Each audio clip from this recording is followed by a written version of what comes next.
7h31. Bom dia. Mais 7 casos de meningite em Bauru. Agora são 84 o total de casos registrados na cidade desde o começo do ano.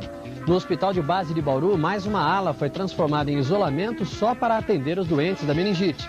A Prefeitura e o Departamento Regional de Saúde começam uma campanha de esclarecimento da população.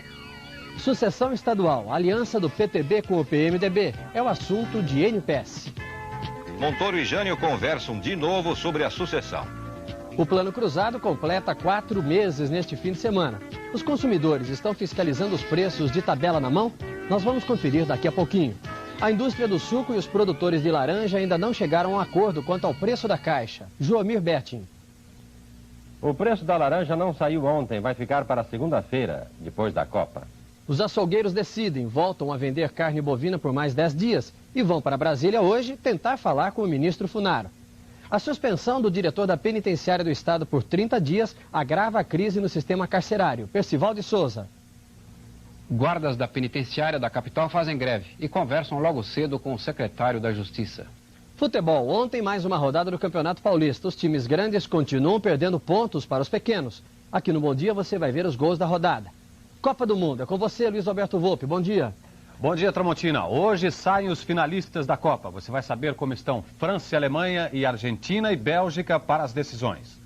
Vamos ver agora as manchetes dos jornais. Bom dia, Otávio. Bom dia, Tramontina. Tabelas da Sunab, falta de produtos e sucessão paulista. São esses os destaques das primeiras páginas. O estado de São Paulo tem no alto da primeira página: tabela da Sunab não é cumprida nem nas feiras. E a população se queixa que os fiscais da Sunab não apareceram. Se você já andava preocupado com a falta de carne, leite e outros produtos, veja agora o destaque do Diário do Grande ABC. Tabelamento deve causar falta de hortigranjeiros. Quércia louva a rota e o PMDB dá todo o apoio. É o que diz a manchete da Folha da Tarde. O vice-governador apresentou ontem à executiva regional do PMDB o seu pacote da segurança. A Folha de São Paulo também tem na manchete: Quércia apela à segurança. Os destaques de primeira página do DCI hoje são: o Brasil quer dinheiro novo, os Estados Unidos vetam. Custo de vida, tendência à queda continua. E o Jornal da Tarde destaca na primeira página o que pode mudar nos seus impostos. E agora nós vamos saber como está o trânsito na cidade nesta manhã de quarta-feira. A repórter Glória de Mônaco está neste momento no posto avançado de controle de trânsito do DSV, no alto de um prédio na Avenida Faria Lima. Bom dia, Glorinha. Bom dia, Tramontina. Daqui do alto onde nós estamos, dá para ver bem que o trânsito ainda é bom aqui na Avenida Faria Lima, nesse trecho, perto à Avenida Rebouças. Bom, já aqui na Avenida Eusébio Matoso, o trânsito está lento, no sentido bairro Centro. A previsão dos técnicos do DSV é que daqui a pouco o trânsito deve piorar ainda mais por aqui.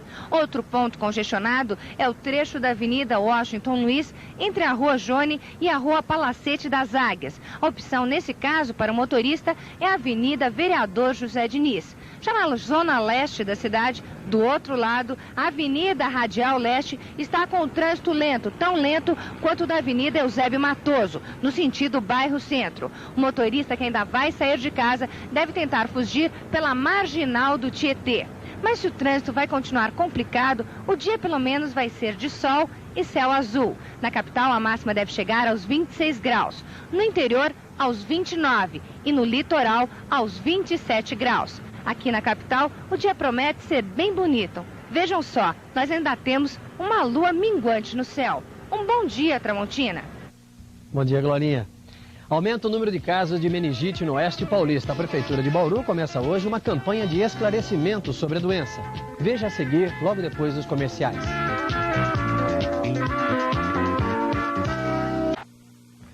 Às 7h36. De ontem para hoje foram registrados mais 7 casos de meningite em Bauru. A partir de hoje, a Prefeitura e o Departamento Regional de Saúde começam uma campanha para esclarecer a população sobre esta doença.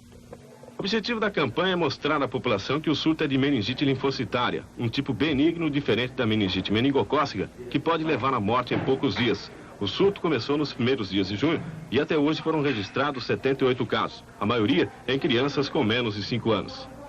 Até agora, o Departamento Regional de Saúde ainda não sabe como o surto começou, mas sabe-se que os primeiros sintomas da doença são vômitos, febre, rigidez na nuca e dor de cabeça. O diagnóstico é obtido através da coleta de líquor, que é um líquido da medula do paciente. Agora nós vamos processar o exame do líquido para determinar a quantidade de célula. E através desse número de células que nós podemos determinar para saber se existe um comprometimento meningeio ou não. Nós vamos separar uma pequena alíquota para poder enviar para o Adolfo Lutz em São Paulo, para determinar a etiologia viral dessa meningite que está graçando aqui em Bauru no momento. Quer dizer, vão tentar isolar o vírus. Exatamente. Os médicos ainda não têm condições de prever a intensidade do surto, que pode crescer ainda mais, segundo eles, com a chegada do inverno. Para esse tipo de meningite não existe vacina e apenas os sintomas são tratados. Como é uma doença altamente contagiosa, alguns pacientes são isolados nos hospitais. Quantas pessoas o isolamento do hospital comporta? O isolamento normal do hospital comporta 11 pessoas. Para nós atendermos os 18 casos que temos internados, nós fomos obrigados a bloquear outra ala do hospital para assim atender essas pessoas. Se continuar desse jeito, como é que o hospital vai fazer para atender tantas pessoas? Nós teremos que bloquear mais enfermarias ainda para atender todos os casos. Quais os cuidados com a higiene que a população deve ter? Bom, como não existe nenhuma medida de proteção específica contra a doença, as medidas são os hábitos habituais de higiene, né, que as pessoas têm. Por exemplo, lavar as mãos antes das refeições, evitar entre as crianças troca de chupetas, troca de mamadeiras, quer dizer, passar a chupeta de uma criança para outra. Enfim, continuar tendo uma vida normal com esses hábitos normais de higiene que as pessoas costumam ter. A greve na penitenciária do Estado. Daqui a pouco, uma comissão de guardas se reúne com o secretário da Justiça, José Carlos Dias. Percival de Souza adianta algumas informações sobre essa reunião. Os participantes da reunião desta manhã vão para o encontro com posições definidas e inconciliáveis. Os guardas de presídio querem uma espécie de anistia para os diretores da penitenciária da capital que foram suspensos. O secretário da Justiça não pode atender esse pedido porque espancar e provocar morte é crime que precisa ser apurado. E aconteceu, não adianta ninguém querer negar, nas dependências da penitenciária. Ao mesmo tempo, o Poder Judiciário está tranquilo. Colocou 14 juízes para trabalhar na vara das execuções criminais, o que é inédito na história do Tribunal de Justiça e não se pode queixar de nada em relação ao andamento dos processos. Portanto, o acerto da situação terá que ser interno, entre guardas, presos e administração dos presídios. O assunto começa a ser explorado politicamente e por isso mesmo o vice-governador do estado acaba de propor um pacote de segurança, todo concentrado no sistema penitenciário. Portanto, a reunião entre guardas e secretário só pode resultar numa volta ao trabalho, a menos que todos pretendam pagar por aquilo que alguns fizeram. Afinal, a menos que se mude o código, bater para machucar ou matar ainda é crime, conforme os artigos 129 e 121 em pleno vigor, aliás, desde 1940. O Congresso aprovou o pedido de licença para que o presidente Sarney possa viajar ao Vaticano na semana que vem. A Presidência da República estendeu o pedido desta licença até 31 de janeiro do próximo ano, para que não haja necessidade de um outro requerimento no caso de uma nova viagem do presidente. E no Senado começou o esforço concentrado. O primeiro projeto aprovado no final da noite de ontem foi o que isenta os táxis a álcool do pagamento do IPI. Agora da redação, Otávio Sesc Júnior traz as notícias de política.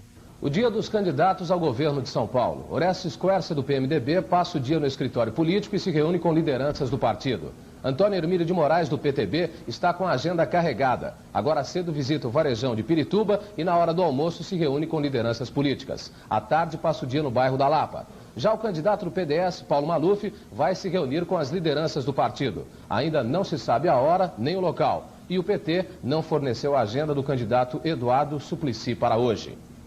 PMDB e PFL fazem convenção na semana que vem. As conversas entre os dois partidos não param, mas não há sinais concretos de acordo. Veja o comentário de Enio Pesce.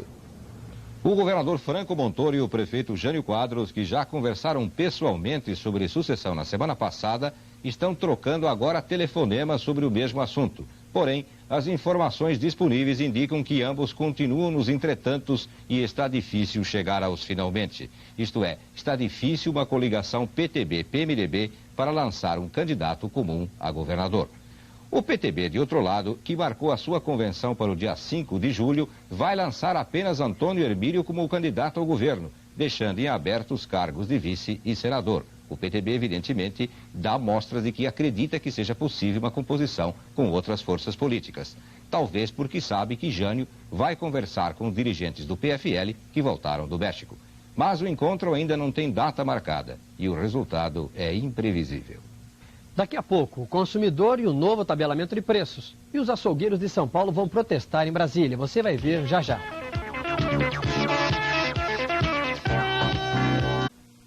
7h43. Todas as empresas de assistência médica que reajustaram os carnês dos convênios médicos hospitalares indevidamente depois do plano cruzado vão ter que devolver o dinheiro. Aquelas que não reembolsarem os conveniados serão processadas pelo PROCON. Representantes da Abrange, Associação Brasileira de Medicina de Grupo, se reuniram com a diretora do PROCON, Marilena Lazzarini. Eles estão chegando a um acordo sobre a devolução do que foi cobrado a mais dos conveniados de 47 empresas de Associação Médica do Estado de São Paulo. Dessas empresas que, a partir da reforma econômica, reajustaram irregularmente os carnês dos seus conveniados, 10 já se comprometeram a fazer a devolução do dinheiro.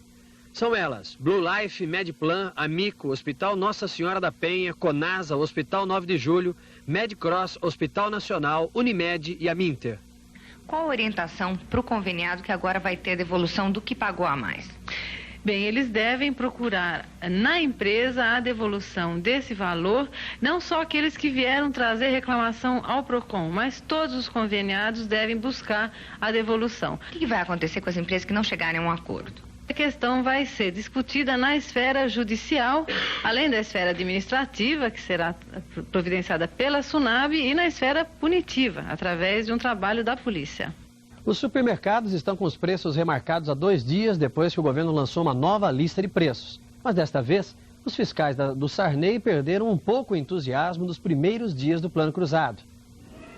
No dia 28, o congelamento dos preços vai completar 4 meses. E, ao que parece, ou o consumidor decorou toda a lista da SUNAB ou está esquecendo de fiscalizar os preços. Nem a tabela nova divulgada segunda-feira pela SUNAB está sendo usada. Você trouxe lista? Hoje não, porque eu já comprei as mesmas coisas do mês passado e eu quero ver se o preço vai ser o mesmo, né? Então hoje, esse mês, eu não trouxe. Hoje não, mas eu já estou por dentro dos preços. Não preciso porque eu conheço todos os preços. A nova lista eu não trouxe, mas eu tenho em casa. Ficou em casa? Ficou. O brasileiro não está mais preocupado, o senhor acha, com o tabelamento? Bom, o brasileiro é sossegado, né? Você sabe. Porque você também é. Nós andamos quase 2 horas neste supermercado na Pompeia e não encontramos ninguém com a tabela na mão, nem a velha, nem a nova. Essa nova tabela reduz em 1,12% os preços em relação à tabela anterior. Alguns produtos, como os inseticidas, aumentaram cerca de 8%. Em compensação, a carne suína congelada diminuiu cerca de 10%. Você vai comprar carne de porco? Não. Sabia que está 10% mais barato? Não sabia, não. Costuma trazer a tabela para fazer compra? Não. Por que não? Já sei os preços. O consumidor sabe que foram divulgadas novas listas, mas mesmo assim deixou em casa ou nem se preocupou em ter uma. Parece mesmo que a euforia da fiscalização esfriou. A tabela toda vez não dá. E principalmente essa que fizeram outra vez, né? Fizeram uma... renovar muito, não dá. O povo nunca vai acompanhar isso daí. Por quê? Porque não vai. Isso daí, sabe? Quando eles não tiram em uma, eles colocam em outra coisa. Então sempre vai ter alguma coisinha. E agora com Otávio Sesc, outras notícias que interessam ao consumidor. Os açougueiros da Zona Leste de São Paulo e mais os de Campinas e do ABC estiveram reunidos ontem em Assembleia e decidiram voltar a vender a carne bovina por mais 10 dias para esgotar o estoque que tem. Os açougueiros resolveram também viajar hoje para Brasília para falar com o ministro Dilson Funaro. Estamos indo para lá para pedir ao ministro o fim da exportação de carne, também para pedir ao ministro a isenção temporária do ICM na comercialização de carne em todos os níveis e também pedido a garantia do tabelamento de carne, que a gente acha que é fundamental para a sustentação das próprias medidas econômicas do governo. O superintendente da SUNAB afirmou que até o dia 10 o abastecimento de carne estará normalizado. Vocês não temem perder a viagem? Olha, a gente tem respeitado muito as medidas do governo, mas acontece o seguinte, a gente está ouvindo falar dessa carne importada há um bom tempo. A carne importada, pelas declarações que a gente ouviu, deveria estar chegando ao país dia 26. E agora dizem que vai chegar no dia 10. A gente vai lá para ouvir isso do ministro e para pedir que, se a carne realmente vier congelada, essa carne tenha preços compatíveis com a carne congelada e não com a carne fresca. O custo de vida em São Paulo continua caindo, segundo a Fundação Instituto de Pesquisas Econômicas da USP. O índice registrado nas últimas 4 semanas foi de 1,19%. Os maiores culpados pelas altas continuam sendo os artigos do vestuário. A nova colheita da laranja começa agora em julho e os produtores da fruta e os industriais do suco ainda não acertaram o novo preço da caixa. Na reunião realizada ontem aqui em São Paulo, a indústria ofereceu 3 alternativas de pagamento ao produtor. Mas o pessoal da laranja insiste na exigência de 43 cruzados por caixa. Uma nova reunião foi marcada para segunda-feira. Joelmir Betting. A primeira alternativa oferecida pela indústria do suco aos 16 mil produtores de laranja aí no interior de São Paulo está no ajuste de um preço fixo para a safra inteira, mas não de 43 cruzados por caixa. As demais alternativas combinam um preço mínimo de garantia com participação nos lucros da exportação do suco com base na cotação da Bolsa de Nova York pela média do ano inteiro. Mas os produtores de laranja deixaram a resposta para segunda-feira em nova reunião. Mas o impasse estará armado se o pessoal não abrir mão dos 43 cruzados por caixa. A esse preço da matéria-prima, equivalente a $3 por caixa, a tonelada do suco sairia por $1.600 aqui no Brasil, quando o mercado americano paga no máximo $1.500, incluídos nesse total o frete, o seguro e os impostos devidos ao governo americano. Para a indústria, a caixa não pode ir além de $1 aqui no Brasil. E o produtor poderia receber uma participação assim por fora, porque a ordem para a indústria é sustentar o preço oficial da laranja aqui no Brasil no patamar do preço da laranja nos Estados Unidos. Caso contrário, na venda do suco lá, o Brasil não poderia driblar a denúncia do dumping, que será julgada em outubro e que pode elevar ainda mais a barreira tarifária nos Estados Unidos, tirando o suco brasileiro definitivamente da jogada. As marquises da antiga rodoviária de São Paulo estão com os dias contados. Daqui a 48 horas, a Prefeitura vai demolir a estrutura que fica na Praça Júlio Prestes.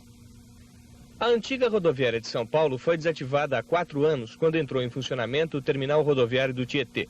Por aqui, em 22 anos de atividade, passaram mais de 40 milhões de ônibus, transportando cerca de 1 bilhão de passageiros. O movimento era grande e o comércio local prosperou. A cobertura do prédio de acrílico importado já foi cartão postal da cidade. Agora só restam lembranças. As marquises que vão ser demolidas pela Prefeitura servem apenas de abrigo para mendigos em mais um rigoroso inverno que está começando. Mas hoje, uma surpresa nas páginas desse jornal. Um convite para que os mendigos passem a dormir do lado de dentro do prédio. É uma crítica dos proprietários do imóvel contra a Prefeitura, propondo a transformação da antiga rodoviária em um albergue gigante. E o senhor preferia dormir ali dentro? Eu preferia sim. Eu agradeceria muito. Achamos que a ideia é louvável e vai merecer o nosso respeito. Agora, dentro das posturas municipais, ninguém vai abrir um prédio e transformar esse prédio aí num depósito de ser humano, que isso nós não vamos concordar e não vamos permitir. Gostaríamos de ter um albergue noturno organizado, orientado, e isso terá o nosso apoio. Quanto à demolição, a Prefeitura pretende demolir apenas as marquises? Bom, ali que nós temos que demolir somente as marquises, porque a praça já é um espaço público que vai ser transformado numa grande área de lazer daquele setor tão carente da cidade. No México, a Copa do Mundo tem hoje 2 jogos decisivos. No Campeonato Paulista, os gols da rodada de ontem. Veja a seguir nas notícias de esporte. 7h53, é hora das notícias de esporte. Vamos começar com Otávio Sesc Júnior. O Campeonato Paulista teve ontem 8 jogos. 3 deles terminaram empatados em 0-0. Foram as partidas entre Juventus e 15 de Jaú, América e Corinthians e Comercial e Ferroviária. Em Piracicaba, o 15 local perdeu para o Novo Horizontino por 3-1. Confira agora os gols dos outros jogos. Na Vila Belmiro deu bobeira na defesa do Santos. Nelson recebeu pelo meio, driblou a zaga e depois foi só bater forte. Final, Botafogo 1, Santos 0. No Morumbi, o São Bento saiu na frente. Depois do lançamento longo, a defesa do São Paulo bobeou. Dino marcou por cobertura. São Bento 1-0.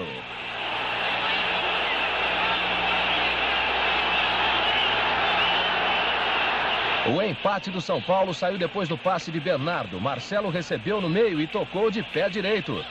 Final, São Paulo 1, São Bento 1.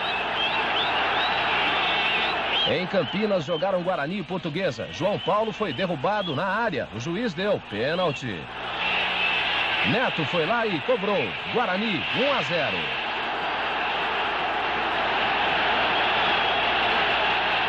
A Portuguesa foi atrás do prejuízo e depois da bonita troca de passes na entrada da área, Esquerdinha chuta forte para empatar o jogo.